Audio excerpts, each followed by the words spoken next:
সম্প্রতি বাংলাদেশের রাজধানী ঢাকা ও এর আশেপাশের কয়েকটি জায়গায় বোমা ও বিস্ফোরক তৈরির সরঞ্জাম উদ্ধারের একাধিক ঘটনা গণমাধ্যমে এসেছে। এর মধ্যেই সম্প্রতি জাতিসংঘ এক প্রতিবেদনে বাংলাদেশে আল কায়েদার তৎপরতা নিয়ে উদ্বেগ প্রকাশ করেছে।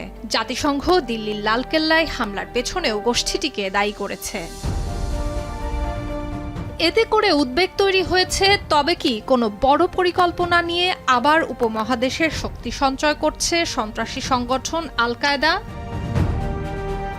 পৃথিবীর অন্যতম ভয়ানক ও উগ্রবাদী সংগঠন আল কায়েদা জাতিসংঘ সহ অন্তত ২ ডজন আন্তর্জাতিক সংস্থার চোখে আনুষ্ঠানিকভাবে নিষিদ্ধ সন্ত্রাসী সংগঠন।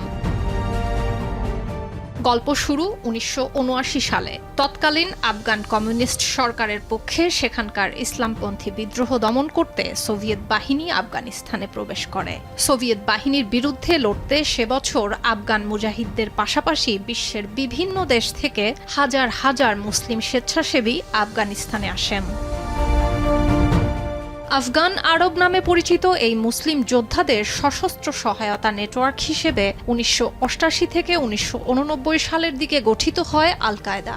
ওসামা বিন লাদেন ও ফিলিস্তিনের ধর্মীয় ব্যক্তিত্ব আবদুল্লাহ আজম ছিল যেটির রূপকার প্রধান নেতৃত্ব। আফগানিস্তান ছাড়িয়ে গেল কয়েক দশক আল কায়েদার শক্তিশালী উপস্থিতি দেখা গেছে দক্ষিণ পূর্ব এশিয়ায়। উগ্রবাদী সংগঠনটির শক্তি সঞ্চয়ে বড় ভূমিকা রেখেছে সিরিয়ার গৃহযুদ্ধ, ইরাক, লেবানন সহ মধ্যপ্রাচ্যের ভূ রাজনৈতিক অস্থিরতা। ৭২ ঘন্টা ময়েশ্চার লক সমৃদ্ধ লিলি হুইপড শিয়া মিস্টিক গ্লোয়িং বডি ওয়াশ। শিয়া বাটারের গুডনেস স্কিন রিপেয়ার করে রাখে সফট ও গ্লোয়িং, ছড়িয়ে দেয় লং লাস্টিং ফ্রেগন্যান্স। গোয়েন্দাদের মতে আল কায়েদা বৈশ্বিক জিহাদি নেতৃত্ব চালিয়ে যেতে স্থানীয়ভাবে কর্মী নিয়োগ, এনক্রিপ্টেড ডিজিটাল যোগাযোগ এবং আঞ্চলিক প্রচারণার ওপর ব্যাপকভাবে নির্ভরশীল।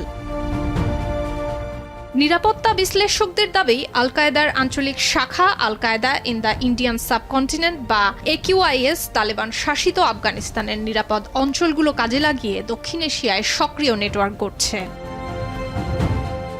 বৈশ্বিক নেটওয়ার্ক হিসেবে প্রতিষ্ঠার পর দীর্ঘকাল দক্ষিণ এশিয়া অঞ্চলে কোনো প্রাতিষ্ঠানিক শাখা ছিল না আল কায়েদার। ২০১৪ সালে ভারতীয় উপমহাদেশের বিভিন্ন দেশের স্থানীয় জিহাদি গোষ্ঠীগুলোকে একত্রিত করে একটি শাখা ঘোষণা করা হয়। গোয়েন্দাদের দাবি, এই শাখা ঘোষণার পর পাকিস্তান, ভারত, বাংলাদেশ ও মিয়ানমারের বিভিন্ন স্থানীয় উগ্রবাদী গোষ্ঠী আল কায়েদার সঙ্গে যুক্ত হয়। ২০১৪ সালের সেপ্টেম্বরে পাকিস্তানের করাচি নৌঘাঁটিতে হামলার দায় স্বীকারের মাধ্যমে শাখাটি প্রথম তাদের তৎপরতার জানান দেয়। পরবর্তীতে ভারতের বিভিন্ন স্থানে সংগঠনটির অনুসারী বা মদতপুষ্ট গোষ্ঠীগুলোর হামলার তথ্য প্রকাশ পায়। জাতিসংঘের প্রতিবেদনে এও বলা হয়, আল কায়েদা আফগানিস্তানে অভিযান পরিচালনার জন্য নতুন প্রশিক্ষণ শিবির স্থাপন করছে। বড় কেন্দ্রীয় সদর দপ্তরের পরিবর্তে নেটওয়ার্কটি ছোট, বিক্ষিপ্ত এবং আধা স্বাধীন সেলের মাধ্যমে পরিচালিত হচ্ছে, যেগুলোকে ট্র্যাক করা আন্তর্জাতিক নিরাপত্তা বাহিনী এবং আন্তর্জাতিক সংস্থাগুলোর পক্ষে বেশ কঠিন। আল কায়েদার মতো আন্তর্জাতিক উগ্রবাদী সংগঠনের তৎপরতা বাংলাদেশের জন্য মারাত্মক নেতিবাচক পরিণতি ডেকে আনতে পারে। এর ফলে দেশের আভ্যন্তরীণ নিরাপত্তা বিঘ্নিত হওয়া, আন্তর্জাতিক অঙ্গনে ভাবমূর্তি ক্ষুণ্ণ হওয়া এবং চরম সামাজিক অর্থনৈতিক অস্থিতিশীলতা তৈরি হওয়ার ঝুঁকি রয়েছে।